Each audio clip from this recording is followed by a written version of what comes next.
बेना रे नाना रे नाना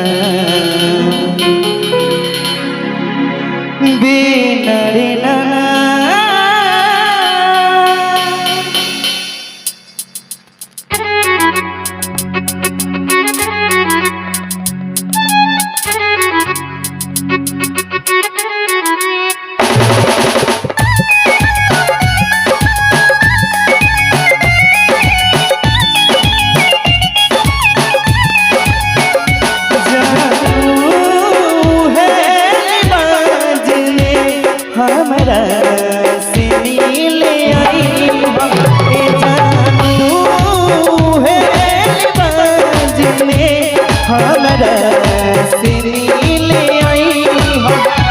जवना में टोली में जइहा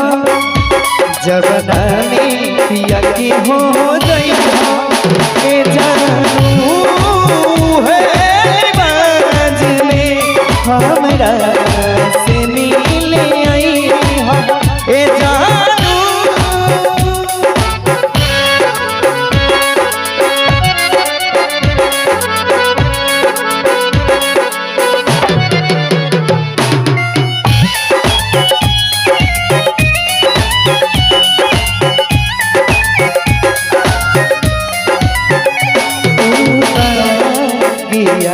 बगैचा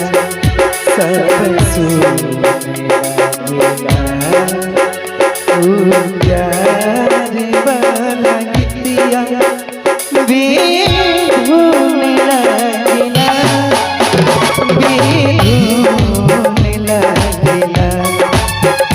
सब याद के मन से मिटई हो संग सैया के बगिया सजई हो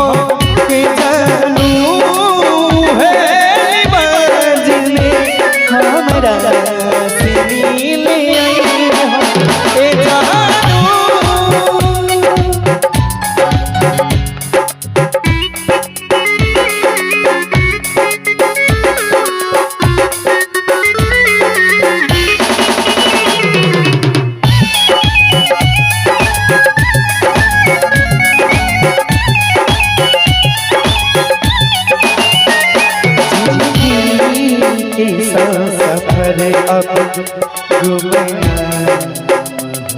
गई तोरायास में आशिक बदनाम हो गई